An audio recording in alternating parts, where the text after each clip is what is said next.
Une seule personne qui a le droit de parole maintenant, et c'est le député de Saint-Jérôme. On vous écoute, monsieur. J'ai honte. J'ai honte pour nous tous ici, Madame la Présidente. Une décote. Mais j'ai particulièrement honte en pensant à ceux qui ont construit patiemment le Parti du changement. Souvenez-vous, Madame la Présidente, à l'époque où la plupart d'entre nous, on n'était pas vraiment ici, hein? On regardait avec avidité, même avec admiration, le travail du député de Granby, de Chambly, de La Prairie, qui luttait avec cœur pour un Québec prospère, un Québec fier. Souvenez-vous de Sylvie Roy, Gérard Deltel, André Spénard. Souvenez-vous de Lisa Vallée, Jean-Louis Grondin, Marc Picard. C'est leur legs qu'on foule aux pieds et nous devrions en avoir honte. Souvenez-vous de l'époque où vous-même, Madame la Présidente, vous leviez non pas pour amener le silence, mais pour faire trembler le gouvernement entier. Moi, je me souviens, Madame la Présidente, et j'ai honte. Qui va oser se lever pour défendre ça?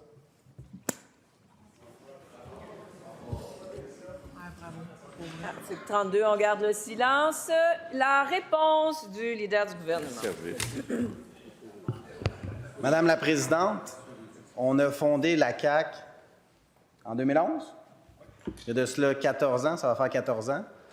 Le premier ministre a décidé de partir de zéro, de former un mouvement politique pour mettre fin au statu quo entre les deux vieux partis au Québec. Pour faire en sorte que le Québec recommence à gagner, puis pour amener une troisième voie, ce qu'on est en train de réussir depuis 2018 à faire. Malheureusement, le député de Saint-Jérôme a décidé de quitter. Comme il avait fait après l'élection de 2012, Madame la Présidente, vous vous souviendrez, le député de Saint-Jérôme était là. Il a laissé travailler tous les gens qu'il a nommés entre 2012 puis 2018. Puis après, il est arrivé en 2018 à la dernière minute.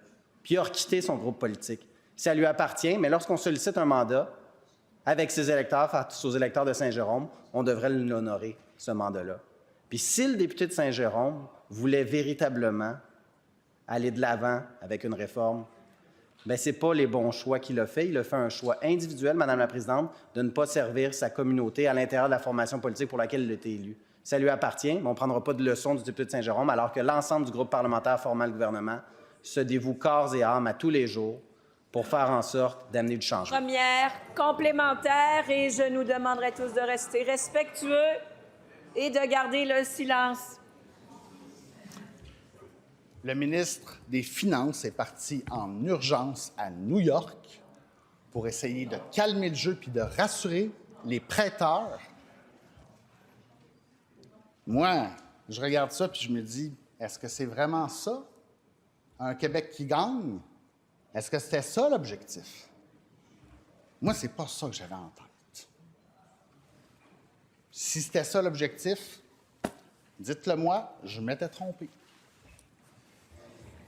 La réponse, gardez le silence, la réponse du leader du gouvernement, on l'écoute. Madame la Présidente, depuis qu'on est arrivé au pouvoir, on a investi massivement en éducation et en santé. Qu'est-ce que propose le député de Saint-Jérôme, libertarien, Madame la Présidente? On va couper les soins de santé à la population. On va dire aux gens, on ne vous soignera pas. On ne va pas faire en sorte d'engager davantage de préposés aux bénéficiaires pour s'occuper des gens qui ont servi le Québec. C'est ça, sa vision individualiste? Quel est l'intérêt collectif de son engagement politique, Madame la Présidente? Est-ce que c'est quand ça ne fait pas son affaire, il démissionne, il laisse tomber ses électeurs de Saint-Jérôme? C'est ça, sa vision du bien-être collectif de la population du Québec? On investit en éducation pour avoir davantage de professeurs, pour augmenter leur salaire. On a fait un choix de société pour prioriser l'éducation. Quel est le choix que vous avez fait? Abandonner, quitter. Deuxième complémentaire. Je vous rassure tout de suite, Madame la Présidente, je n'ai pas démissionné. J'ai quitté un parti, ou peut-être que ce parti va quitter. Ceci étant, Madame la Présidente, et pour moi c'est important,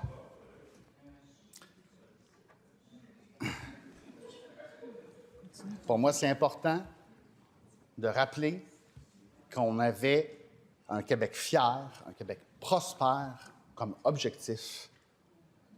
Puis si on pense que c'est en rajoutant de l'argent et des fonctionnaires qu'on va arriver à des bons services publics. La réponse, on garde le silence, je vous prie. La réponse du leader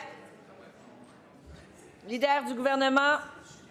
Madame la Présidente, Est-ce que le député de Saint-Jérôme va se dire, quand la nouvelle école dans son comté va être inaugurée prochainement, il va se dire, c'est du gaspillage. Je ne devrais pas offrir aux enfants de Saint-Jérôme un environnement de qualité, un environnement où est-ce que les enseignants vont pouvoir avoir des outils technologiques pour enseigner à nos enfants, pour faire en sorte que les Québécoises et Québécoises qui vivent à Saint-Jérôme puissent apprendre 2 nouvelles écoles, des soins de santé, que l'hôpital soit rénové à Saint-Jérôme, Madame la Présidente. Est-ce que c'est un renoncement de son engagement politique? Il est passé où, le député de Saint-Jérôme, qui voulait se battre pour ses citoyens, pour aller chercher le maximum pour eux, pour leur offrir des services de qualité? Il est parti. Voilà, cela met fin à la réponse orale.